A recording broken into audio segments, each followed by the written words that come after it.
सो hi students, आज बहुत ही important एक वीडियो बनाने वाला हूँ और अप्रॉक्सीमेटली 2 साल पहले मैंने एक वीडियो बनाई थी जिसमें मैकेनिकल इंजीनियर्स डिप्लोमा होल्डर्स के लिए मैंने बहुत सारे क्वेश्चंस डाले थे। अब मैं वही चीज़ करने वाला हूँ क्योंकि अब 2 साल में इतनी सारी चीज़ें चेंज हो गई है, टेक्नोलॉजी चेंज हो गई है, लेवल चेंज हो गया है। ये वीडियो बहुत ही ज़्यादा इंपॉर्टेंट है, एक लंबी वीडियो चलेगी और प्लीज़ एक छोटी सी रिक्वेस्ट है कि वीडियो पूरी देखना, that is very very important. क्योंकि मैं इसमें इतने सारे पॉइंट्स बताने वाला हूँ, अगर आपको कुछ भी नहीं आता ना, अगर आप सिर्फ रट के भी चले जाओगे ये क्वेश्चंस, तो भी आपका सिलेक्शन के चांसेस काफ़ी हो जाएंगे। मैं इसके अंदर सिर्फ क्वेश्चंस की बात नहीं करने वाला। जो 99% यूट्यूब वाले होते हैं, जो सिर्फ कंटेंट क्रिएटर होते हैं, वो कहीं से भी गूगल चैट जीपीटी से निकालते हैं और उसके बारे में बात करके वीडियो बना देते हैं। I am an engineer my self, मैं खुद मैकेनिकल इंजीनियर हूँ, तो मैं इंजीनियरिंग पॉइंट ऑफ व्यू से अपने एक्सपीरियंस के हिसाब से आरवीएम कैड पे अभी तक कम से कम 1000 इंटरव्यू हो रखे होंगे। आप सबने देख भी रखे होगा कि हमने इतनी सारी वीडियोस डाल रखी है। ये सारे क्वेश्चंस वहीं से निकले जो रियल लाइफ है, गूगल से किसी इंटर्न के लिखे हुए आर्टिकल्स नहीं है ये। तो ये रियल लाइफ वीडियोस जो हम कर रहे हैं, जो कंपनीज पूछ रही है, मैं खुद इंटरव्यूज लेता हूँ, उन सब का कलेक्शन है। प्लस मैं बहुत ज़्यादा डिटेल में आपको बताने वाला हूँ कि कैसे आपको प्रिपेयर भी करना है। अब इस वीडियो को हमने कुछ पार्ट्स में बांट रखा है। सबसे पहले सीएनसी वीएमसी के क्वेश्चंस करेंगे, उसके बाद डिज़ाइन के करेंगे, उसके बाद कोर मैकेनिकल इंजीनियरिंग के करेंगे। अब ऐसा नहीं है कि सीएनसी वीएमसी जो है वो सिर्फ और सिर्फ मतलब वही क्वेश्चंस देखेंगे बच्चे जो सीएनसी वीएमसी वाले हैं। आप डिज़ाइन वाले भी देखिए, आप कोर मैकेनिकल वाले भी देखिए, क्योंकि हर चीज़ लिंक्ड होती है। बट अगर आपको कल परसों एक इंटरव्यू के लिए तैयारी करनी है जो सीएनसी वीएमसी का है, तब उस केस में आप वीडियो का वही वाला पार्ट देखो जो मैंने इसके अंदर बता रखा है, ठीक है। बट ओवरऑल मैं रेकमेंड करूंगा, चाहे आप 10th पास हो, 12th पास हो, सीएनसी लाइन में हो, वीएमसी में हो, कुछ भी आपने कर रखा है, आपको ये पूरी वीडियो देखनी चाहिए, क्योंकि कहीं से भी कुछ भी क्वेश्चन इसमें से उठ के आ सकता है। प्लस मैं आपको गारंटी देता हूँ कि ऐसे ही पैटर्न पे आपसे क्वेश्चंस पूछे जाएंगे। मेरी पिछली वीडियो पे भी बहुत व्यूज़ आए थे, बहुत लोगों ने कहा वेरी हेल्पफुल सर, यही आए क्वेश्चंस। तो मैं इस बार भी आपको उसी लेवल से सब कुछ बताने वाला हूँ, ठीक है। तो सबसे पहले बात करेंगे हम सीएनसी टर्निंग। सीएनसी टर्निंग जो मशीन होती है वो बेसिकली सीएनसी लेथ होती है। इसमें मैंने मॉडरेट डिफ़िकल्टी वाले क्वेश्चन सारे लिख रखे हैं। मॉडरेट डिफ़िकल्टी मतलब जिसका 2 साल 3 साल का एक्सपीरियंस है, ये उस लेवल का प्लांट हेड के लेवल के क्वेश्चन नहीं है। तो मॉडरेट करके जाओगे तो इजी वाले तो आराम से क्लियर हो जाएंगे, प्लस मॉडरेट तो हो ही जाएंगे बिकॉज वही लेवल है। तो आपसे सबसे पहले पूछा जा सकता है कंपनी में कि टर्निंग और मिलिंग में क्या फ़र्क है। देखो, ये बहुत सिंपल सा क्वेश्चन है, बट बच्चे इसमें भी गलत कर देते हैं। वो कहते हैं सर एक होता है सीएनसी टर्निंग, होता है मिलिंग, और एक होता है वीएमसी। भाई, सीएनसी मिलिंग और VMC is the same thing. और ये जो वीडियो है ये सबके लिए है, इवन डिज़ाइन वालों से भी ये चीज़ें पूछी जा सकती है। भाई, जो डिज़ाइन कर रहे हैं उनको मैन्युफैक्चरिंग तो करना ही है ना, तो eventually they should know everything. तो मिलिंग क्या होती है, सीएनसी टर्निंग क्या होती है, सीएनसी ग्राइंडर क्या होता है, आपको ओवरऑल सीएनसी मशीन के बारे में पता होना चाहिए। उसके बाद अब जैसे एक पर्टिकुलर क्वेश्चन डाल रखा है कि G50 कोड का क्या मतलब है। इसका ये मतलब नहीं है कि आप सिर्फ G50 रट के जाओ। मैंने एक एग्जाम्पल के तौर पे लिखा है कि G50 जो है वो स्पिंडल की मैक्सिमम लिमिट को सेट करता है। बट भाई, आपसे G कोड M कोड का कुछ भी पूछा जा सकता है। इसका ये मतलब नहीं है कि सिर्फ G50 सर ने बोला था वीडियो में और उन्होंने पूछ लिया कुछ और। दे कैन आस्क यू एनीथिंग। पर मैं एग्जाम्पल दे रहा हूँ कि G50 का क्या पर्पस है, ऐसे वो कोई और G कोड M कोड का पर्पस आपसे पूछ सकता है। तो इसलिए आपको इस तरीके से रेडी रहना है। दूसरा, फेसिंग ऑपरेशन को कैसे प्रोग्राम करते हैं। तो इसके अंदर G00 रैपिड मूवमेंट के लिए आता है, G01 लीनियर मूवमेंट के लिए आता है। ऐसे आपको G कोड्स के तरीके से बताना है। ये नहीं कि सर फेसिंग का ये प्रोग्राम होता है उसमें टूल चलता है, गलत। आपको मैं हर क्वेश्चन में समझा रहा हूँ कि इसको अप्रोच भी कैसे करना है। अदरवाइज तो बहुत वीडियोस है, नॉर्मल यूट्यूबर जो है वो तो रटवा देंगे आपको, उनको खुद भी नहीं पता ना G00 होता क्या है। तो मैं आपको बता रहा हूँ कि इसमें जो आपसे इंटरव्यू पूछना चाह रहा है वो प्रोसेस पूछ रहा है, वो ये नहीं पूछ रहा कि फेसिंग क्या होता है। He is asking you what is the process of facing, जिसके अंदर G कोड M कोड आने चाहिए। उसके बाद कांस्टेंट सरफेस स्पीड क्या होता है, why it is implemented in CNC turning. अब ये थोड़ा एडवांस लेवल का क्वेश्चन है। इसके अंदर लिखा हुआ है जो adjust the spindle speeds dynamically as tool moves according to the various diameters to maintain constant cutting speed. G96 code है, ये एडवांस लेवल वाली चीज़ें हैं। तो एक आध एडवांस क्वेश्चन, इसका ये मतलब है कि एक आध एडवांस क्वेश्चन वो बीच में कहीं थ्रो करेगा। वो गलत भी दे दोगे तो ये नहीं है कि आपका सिलेक्शन नहीं होगा, बट मैं कह रहा हूँ कि मॉडरेट डिफिकल्टी में भी एक टफ क्वेश्चन वो पूछ सकता है जो बिल्कुल आपने क्या पता ना पढ़ा हो, राइट। G96 जनरली कोई कोचिंग सेंटर हम तो कराते हैं, बट हम भी उस तरीके से नहीं करा रहे कि इतने कोर्स पे, क्योंकि ये 1% कंपनीज में यूज होगा और 1% बच्चों से पूछा जाता है, बट रेडी रहना है हमें। अगेन टर्निंग साइकिल्स का पूछा जा सकता है, वही G71 किस लिए होता है, G70, तो ये मल्टीपल आपको सारे जो G कोड M कोड हैं उसका जो रफिंग साइकिल फिनिशिंग साइकिल जो होता है, अब G71 वर्सेस G70, ये सब डिटेल में you should know about these things, okay. Threading का ऑपरेशन हो गया G76 से, वो कैसे करते हैं, तो G76 एक मल्टीपास थ्रेडिंग साइकिल है जिससे थ्रेड बनते हैं, राइट। अब फिर एडवांस आ गया आपका टूल नोज रेडियस कॉम्पनसेशन क्या होता है सीएनसी टर्निंग के अंदर, right. Tool nose radius compensation जो होता है वो जो टूल के जो राउंडेड टिप होता है उस हिसाब से कॉम्पनसेशन लेता है ताकि जो आपने डिज़ाइन बनाया वो सही बनाए कि नहीं। तो इसके अंदर अगर 7 क्वेश्चन देखे जाएं तो 2 टफ हैं, बाकी सब तो सिंपल जी कोड बेसिस पे ही पूछा जाता है, राइट। उसके बाद ये अब फिर से टफ क्वेश्चन आ गया कि स्पिंडल स्पीड कैसे सीएनसी की आप कैलकुलेट करते हैं।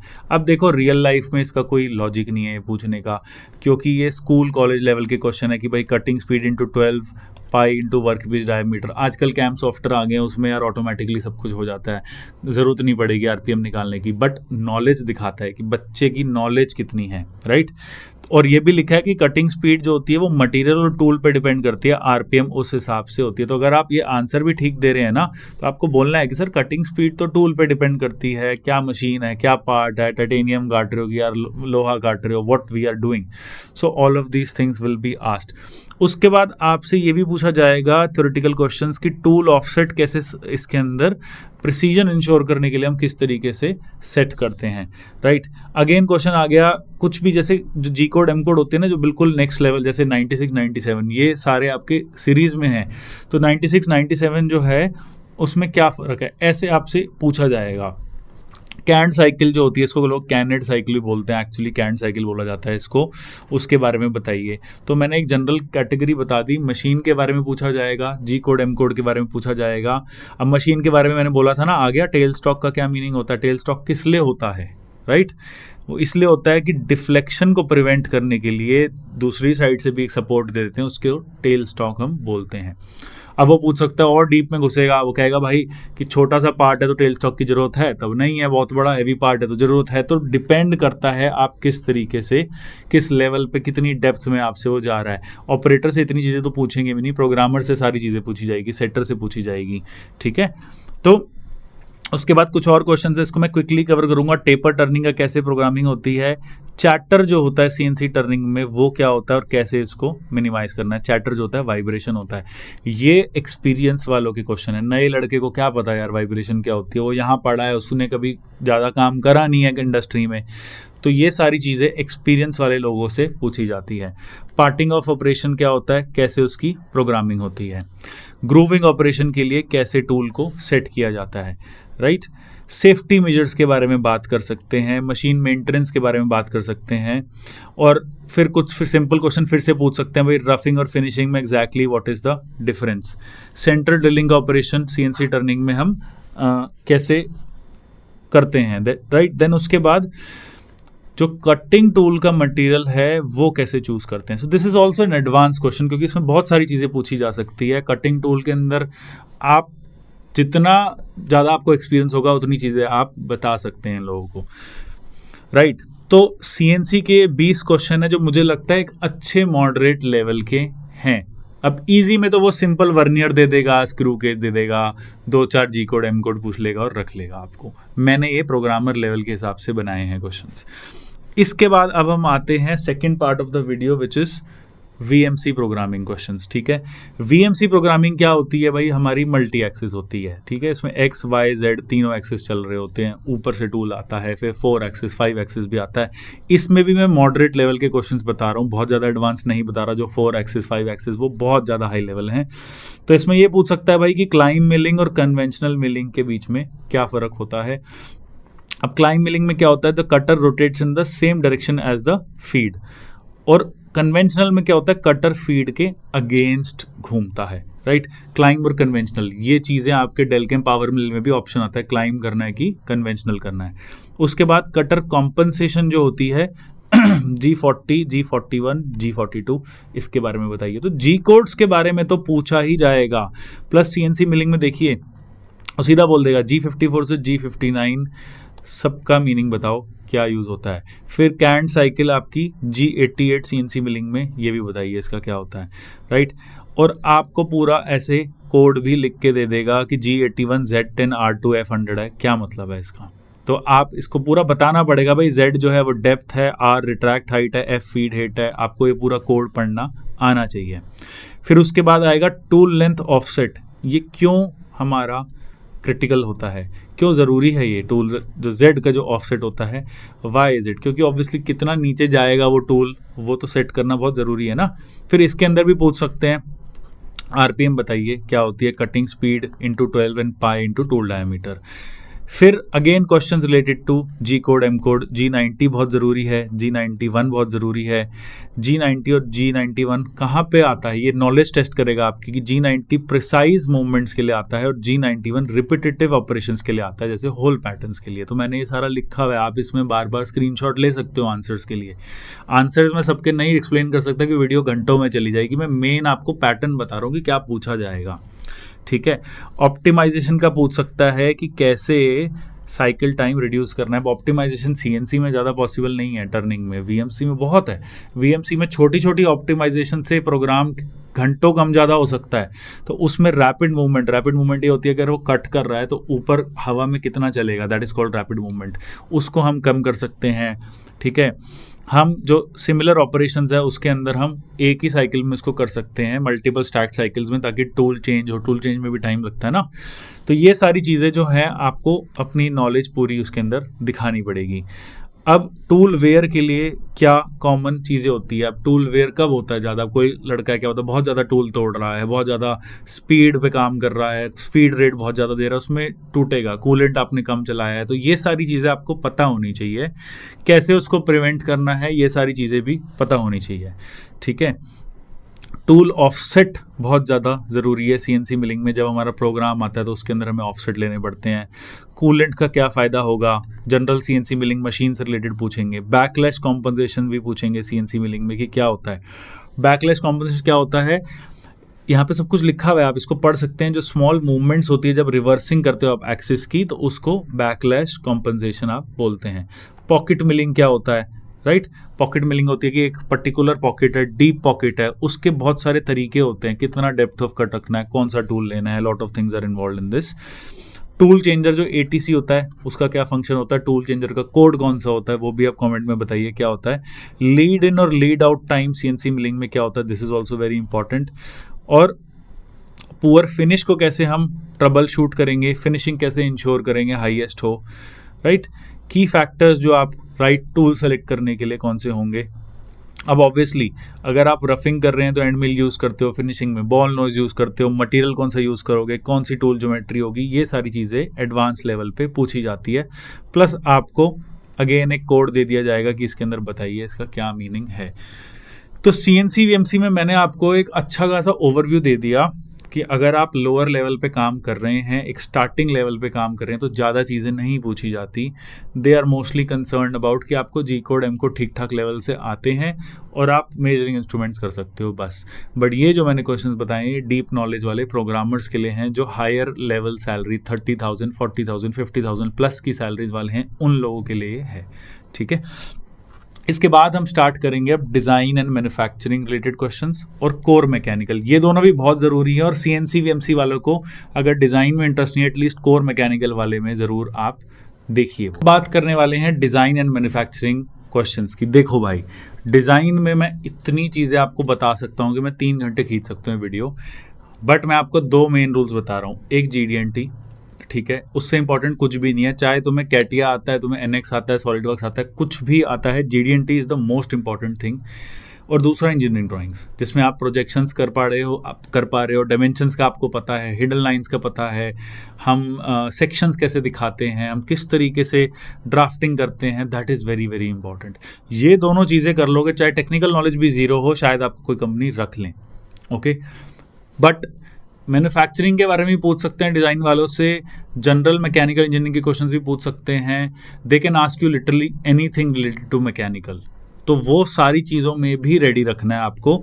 अब जैसे कास्टिंग एंड फोर्जिंग में क्या फ़र्क है, अब ये डिज़ाइन से रिलेटेड नहीं है किसी भी एंगल से, but they can ask you, क्योंकि ये मैन्युफैक्चरिंग से रिलेटेड है। तो कास्टिंग के अंदर तो हम बस पिघला हुआ जो मेटल है वो डाल देते हैं कास्ट में, एक सांचे में, बट फोर्जिंग के अंदर क्या होता है, उसको हम कंप्रेस भी करते हैं। तो forging is much more stronger, वहाँ पे यूज़ होता है जहाँ बहुत हाई प्रेशर आपकी रिक्वायरमेंट हो। तो कास्टिंग और फोर्जिंग के अंदर क्या फ़र्क है, डिज़ाइन से रिलेटेड नहीं है, बट मैकेनिकल से रिलेटेड ज़रूर है।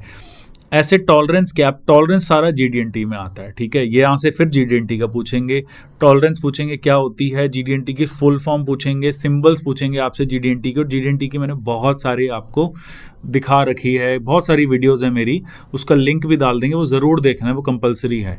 ओके, अब वो पूछ सकते हैं कुछ कोर डिज़ाइन रिलेटेड, फिलेट और चैम्फर में क्या फ़र्क होता है, बहुत सिंपल क्वेश्चन भी पूछ सकते हैं, जो बहुत ही लॉलीपॉप जैसे क्वेश्चन है, बट उसमें आप गलत नहीं कर सकते उन चीज़ों को। दूसरा अब जैसे मैंने एक वीडियो देखी थी ऑटोकैड की, उसमें वो कुछ भी बोल रहा था, मतलब वो टोटली ज़ीरो थी। वो ऑटोकैड की जो इंटरव्यू क्वेश्चन एक बंदे ने डाल रखा था और काफ़ी फेमस है, वो कह रहा है लाइन कमांड की फुल शॉर्ट फॉर्म, कोई भी नहीं पूछेगा आपसे ऑटोकैड में, वो ड्राइंग बनवा के देखेगा। ये थ्योरेटिकल क्वेश्चन तो आते ही नहीं है कभी, पर वो जिस बंदे ने डाली आई एम श्योर वो कभी एक इंटरव्यू में बैठा नहीं होगा, ना उसने कभी किसी की जॉब लगाई होगी, वो बस ऑटोकैड जानता है, तो उसने ऑटोकैड से रिलेटेड क्वेश्चन इधर उधर से निकाल के दे दिए। नहीं पूछा जाएगा सॉफ्टवेयर से, आपसे ये नहीं पूछेंगे भी सॉलिड वर्क्स में ये बताओ कि प्लेन्स को हमें डिफरेंट पैरेलल कैसे लेना है, कौन सी कमांड यूज़ करोगे, ये सब कोई नहीं पूछेगा। वो तो काम दे देगा, अगर बना सकते हो तो ठीक है, नहीं बना सकते तो कुछ भी कर लो, आपको नहीं हायर करेगा वो। बट ये क्वेश्चन जो है ना theoretical, these are very very important. अब स्ट्रेस और स्ट्रेन कर्व का पूछ सकता है, स्ट्रेस कॉन्सेंट्रेशन का पूछ सकता है, डिज़ाइन के अंदर कैसे उसको रिड्यूस करना है, कौन से मटेरियल्स होते हैं जो डिज़ाइन के अंदर आप डिफाइन करोगे, राइट। मतलब आपने कुछ बना लिया, वो कौन से मटेरियल में एक्चुअली हमें बनाना है, तो उसके अंदर बहुत सारी चीज़ें आती है, स्ट्रेंथ आती है, हार्डनेस आती है, मशीनेबिलिटी आती है। अब आप टाइटेनियम का कुछ बना दो, वो कट ही नहीं पाएगा मशीनों पे, टूल ही टाइटेनियम के होते हैं, तो टाइटेनियम को कैसे काटेगा, उसको काटना बहुत मुश्किल हो जाता है। तो हर चीज़ हमें स्टडी करनी पड़ेगी। फैक्टर ऑफ सेफ्टी क्या होता है, ये थोड़ा सिमुलेशन बेसिस क्वेश्चन हो गया और अच्छा क्वेश्चन है, पूछा जाता है, आजकल कंपनीज बहुत पूछ रही है फैक्टर ऑफ सेफ्टी क्या होता है। फैक्टर ऑफ सेफ्टी होता है कि मटेरियल की जो स्ट्रेंथ है एंड एक्सपेक्टेड लोड जो है वो कितना है। जैसे महिंद्रा की गाड़ियों में 20 लोग बिठा लेते हैं, उसकी कैपेसिटी 6 लोगों की है, तो फैक्टर ऑफ सेफ्टी हो गया 3 गुना। ऐसे ही फैक्टर ऑफ सेफ्टी होती है कि कितना लोड आप एक्स्ट्रा डाल सकते हो, ठीक है। छोटे छोटे क्वेश्चंस, बोल्ट और स्क्रू में क्या फ़र्क हो सकता है, CNC मशीन क्या होती है, स्ट्रेस और स्ट्रेन में क्या फ़र्क होता है, स्ट्रेस स्ट्रेन कर्व बनवा लेगा आपसे वो। जिग फिक्सर क्या होता है, जिग फिक्सर से रिलेटेड BIW भी एक चीज़ आने लगी है, बहुत ज़्यादा जॉब्स आ रही है इस पर। He can ask you BIW में जिग क्या होता है और फिक्सर क्या होता है, छोटे सी चीज़ है बट लोग इसके अंदर अटक जाते हैं, ठीक है। तो मैं आपको ये क्वेश्चंस बता रहा हूँ, अब इतना तो आप कर सकते हैं कि खुद आप जिग फिक्सर का देख लो क्या होता है। मैं बता रहा हूँ इस तरीके से पूछा जाएगा, प्लस मेरी वीडियो में आंसर्स भी लिखे हुए हैं, आप स्क्रीनशॉट ले लो, पढ़ लेना बाद में, ठीक है। तो जिग जो होता है वो एक टूल को गाइड करता है करेक्ट पोजीशन पर, फिक्सर जो होता है वो वर्क पीस को पकड़ के रखता है, तो उसको फिक्सर बोलते हैं। एडिटिव मैन्युफैक्चरिंग क्या होती है, 3D प्रिंटिंग में यूज़ आता है, राइट। और हीट ट्रीटमेंट का क्या मैन्युफैक्चरिंग में होता है। अब आप कहोगे जी मैं तो डिज़ाइन सीख रहा हूँ, मुझसे आप मैन्युफैक्चरिंग क्वेश्चन पूछ रहे हो, वो पूछेंगे। डिज़ाइन इंजीनियर एक सीनियर बंदा माना जाता है, तो उससे पूछते हैं। स्ट्रेस स्ट्रेन कर्व में 4-5 बार बोल दिया मैंने आपको, रे आएगा, और हमारी पुरानी वीडियोज़ भी आप खोल के देख लो, बहुत जगह पूछा गया है। मिलिंग और टर्निंग में क्या फ़र्क होता है, सरफेस फिनिश क्यों इंपॉर्टेंट है और कैसे उसको आपको स्मूदन आउट करना है। सरफेस फिनिश का सिंबल भी पूछ सकता है आपसे, राइट। और टॉलरेंसेस भी पूछ सकता है आपसे, टॉलरेंस जोन के बारे में बात कर सकता है, GD&T के बारे में बात कर सकता है। तो हर चीज़ से और क्वेश्चन बन के आएंगे। इंजेक्शन मोल्डिंग और डाई कास्ट मोल्डिंग में क्या फ़र्क है, दोनों के यूजेस कहाँ पे आते हैं। इंजेक्शन मोल्डिंग प्लास्टिक में आता है, डाई कास्ट मेटल में आता है, उसके बारे में भी चीज़ें आपसे पूछी जा सकती है। रैपिड प्रोटोटाइपिंग क्या होती है, राइट। 3D प्रिंटिंग होती है बेसिकली। क्रीप क्या होता है, ये मैंने अपनी पिछली वीडियो में बोला था। क्रीप क्या होता है कि जब कोई चीज़ क्रैक कर जाती है टाइम के साथ साथ, जब उस पर स्ट्रेस चलता जाता चलते आता है तो उसकी डिफॉर्मेशन हो जाती है, उसको हम क्रीप बोलते हैं। पीनिंग का क्या मतलब होता है, शॉर्ट पीनिंग का। फटीग लाइफ कैसे उस कंपोनेंट की शॉर्ट पीनिंग से हमें कम या ज़्यादा होती है, वो सारी चीज़ें आपको देखनी पड़ेगी इसके अंदर, right. What are the key differences between casting and machining. अब कोई चीज़ आप काट रहे हो वर्सेस कोई चीज़ को आप पिघला हुआ लोहा डाल के बना रहे हो, कौन सा बेटर है, राइट। अब आप सीएनसी के पार्ट बना रहे हो काट काट के, वो कह रहे हो भाई उसका मोल्ड बना के उसमें कास्टिंग ही कर लो। वो पूछा जा सकता है कि कौन सा बेटर है, हम कास्टिंग क्यों नहीं करते हर चीज़ों के लिए, राइट। जी कोड एम कोड से डिज़ाइन वालों से भी पूछ लेंगे वो जी कोड एम कोड किस लिए होता है। स्ट्रेस एनालिसिस कैसे होता है मैकेनिकल में, सिमुलेशन बेसिस क्वेश्चन हो गया थोड़ा एडवांस। एफईएम की फुल फॉर्म पूछ सकता है। स्ट्रेस रेजर का पूछ सकता है कि भाई कैसे डिज़ाइन में इसको अवॉइड करना है। स्ट्रेस रेजर होता है कि कोई शार्प कॉर्नर होता है ना एकदम, वहाँ पे स्ट्रेस इकट्ठा हो जाता है तो उसको स्ट्रेस रेजर कहते हैं, और उसको मिनिमाइज करने के लिए हम उसमें फिलेट देते हैं, राइट। कटिंग स्पीड कैसे सीएनसी मिलिंग की मेजर होती है। तो मैंने देखो पिछली वीडियो से इसके अंदर थोड़ा डिफरेंसेस मैंने करे हैं, क्योंकि मैंने देखा है कि कंपनीज वो सब इधर उधर की चीज़ें पूछ रही है। सो यू शुड बी हमें मार्केट के हिसाब से अपने आप को मोल्ड करना है, राइट। वेल्डिंग प्रोसेसेस के बारे में पूछ लेते हैं वो लोग, रिवर्स इंजीनियरिंग के बारे में पूछ लेते हैं, मटेरियल वेस्ट कैसे मिनिमाइज होगा वो भी पूछ लेंगे, क्योंकि एक डिज़ाइनर ही है जो डिज़ाइन ऐसा बनाएगा कि मटेरियल वेस्ट हमारा मिनिमाइज हो जाएगा। तो डिज़ाइन के मैंने 30 क्वेश्चन आपको दिए। अब बात करेंगे कोर मैकेनिकल की। ये डिज़ाइन वालों के लिए भी ज़रूरी है और सीएनसी वालों के लिए बहुत ज़्यादा ज़रूरी है। This is very very important. अगर आपने बीटेक करी और लाखों रुपए लगाए हैं तो एटलीस्ट आपको कितने डिफरेंट टाइप के स्ट्रेस हैं ये पता होने चाहिए। ये भी नहीं पता होंगे तो वहाँ इंटरव्यू में बेइज्जती करा रहे हो आप अपनी। You should know about these things कि भाई डिफरेंट टाइप ऑफ स्ट्रेस में एक टेंसाइल होता है, कंप्रेसिव होता है, शेयरिंग होता है। फर्स्ट ईयर में ही पढ़ा देते हैं यार। अब टेंसाइल क्या होता है, कंप्रेसिव क्या होता है और शेयरिंग क्या होता है, आप स्क्रीनशॉट ले लो या आप कहीं वीडियो देख लो किसी और की। मैं तो बता रहा हूँ ये सब चीज़ें पूछी जाएगी।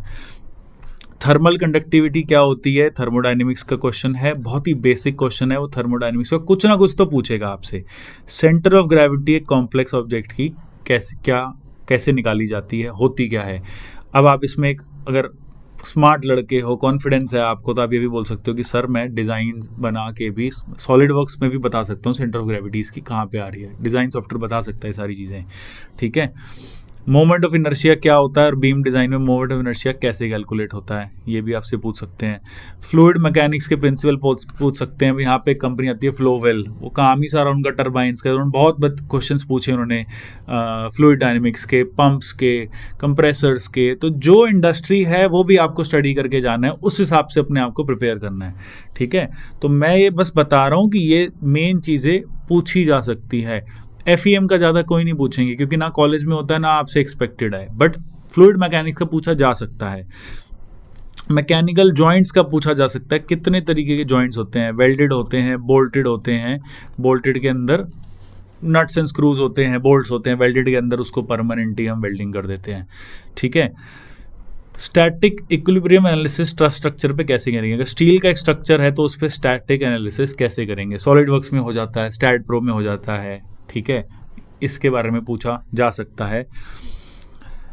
एक सिस्टम के बीच में एफिशिएंसी और इफेक्टिवनेस के बीच में क्या फ़र्क होता है। देखिए एफिशिएंसी का मतलब होता है कि इनपुट वर्सेस आउटपुट कितना रेशो आ रहा है, और इफेक्टिवनेस होता है सिस्टम का कि वो एक पूरा पर्पस सॉल्व कर पा रही है मशीन की नहीं। ओके, लोड फैक्टर का बहुत ज़्यादा पूछ लेते हैं। मैंने बोला था ना factor of safety, load factor, ये सब चीज़ें जो है ना ये पैरामीटर्स होते हैं, इसको केपीआई भी बोलते हैं, की परफॉर्मेंस इंडिकेटर्स। इनके बारे में आपको पता होना चाहिए। ओपन लूप और close loop systems, control systems के बीच में क्या फ़र्क होता है। ओपन लूप जो होता है वो फीडबैक नहीं देता, ठीक है। क्लोज लूप सिस्टम जो होता है वो आपको फीडबैक लेके कम ज़्यादा भी आप उसमें कर सकते हैं, उसको क्लोज लूप कहते हैं, ठीक है। लॉज ऑफ थर्मोडायनेमिक्स पूछ सकते हैं, बहुत सारी कंपनीज में मैंने देखा आरबीएम कैड में थर्मोडायनेमिक लॉज पूछ रहे होते हैं।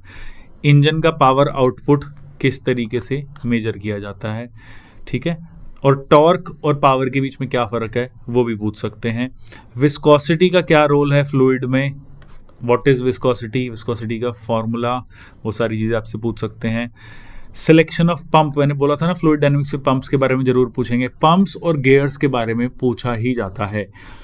तो पंप जो है किस तरीके से चूज़ करना है इसके बारे में डिटेल में पढ़ के जाइए। शीयरिंग फोर्स और बेंडिंग मोमेंट जो है वो किस तरीके से कैलकुलेट होता है। उसके बाद मटेरियल्स के बारे में पूछ सकते हैं, कॉम्पोजिट मटेरियल्स क्या होते हैं, what is the benefit of composite materials. उसके बाद स्ट्रेन हार्डनिंग एंड उसका जो इफेक्ट है मटेरियल्स पे, वो भी आपसे पूछे जा सकते हैं। और लिंक भी कर सकते हैं कि कॉम्पोजिट मटेरियल और स्ट्रेन हार्डनिंग जो होता है किस टाइप के मटेरियल का ये चीज़ ज़्यादा होती है, राइट। कॉस्ट बेनिफिट एनालिसिस कैसे होता है एक मैकेनिकल प्रोजेक्ट का, इसमें BOM आता है, बहुत ज़रूरी चीज़ है। वो पूछेंगे कभी आपने BOM करा है, बिल ऑफ मटेरियल बनाया है, कभी कॉस्ट बेनिफिट एनालिसिस करा है, this is a very important thing, ठीक है।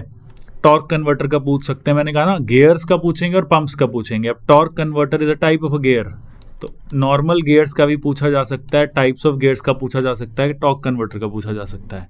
फिर से देखो सेफ्टी फैक्टर भी इसके अंदर आ गया, राइट। तो बहुत सारे मैंने आपको क्वेश्चंस बता दिए। अब कैसे प्रिपेयर करना है, ये तो बहुत सारी चीज़ें मैंने बता दी आपको, CNC का बता दिया, VMC का बता दिया, मैंने मैकेनिकल का बता दिया। देखिए CNC VMC में अब मैं बता रहा हूँ फाइनल समरी। CNC VMC में टाइम नहीं है, कल परसों इंटरव्यू है, ज़्यादा पढ़ने का मन नहीं है, कोई भी रीज़न है, G कोड M कोड रट लो और जो मेजरिंग इंस्ट्रूमेंट्स है वो कर लो, सिलेक्शन हो जाएगा। और बेसिक मशीन के बारे में भी देख लो, मतलब आपसे पूछा जाए कंपनी की भाई RVM CAD में कौन सी मशीन थी, तो अगर आप बोलेंगे हाँ सर वो थी, मतलब जेवो बोल दोगे, जिस कंपनी बनाई है, जिस कंपनी ने मशीन बनाई है, तो वहीं फेल हो जाओगे। वो पूछना चाह रहे हैं कौन सा कंट्रोल है, तो आप बोलेंगे फानुक भी थी, सीमेंस भी थी, मित्सुबिशी भी थी, तीनों मुझे आती है, चाहे आती ना हो आपको बोलना है। ऐसे ही डिज़ाइन के अंदर basic mechanical questions, GD&T, engineering drawing, 3 चीज़ें करनी है, हो जाएगा सिलेक्शन। और जितना डीप में अगर ये सारी चीज़ें मैंने आपको बताया, मेन की डिज़ाइन के अंदर थर्मोडायनेमिक्स आ गया, फ्लूइड डायनेमिक्स आ गया, मटेरियल साइंसेज आ गया, इस तरीके के क्वेश्चन पूछे जाते हैं, प्लस GD&T इंजीनियरिंग ड्राइंग, तब तो सिलेक्शन 100% है आपका।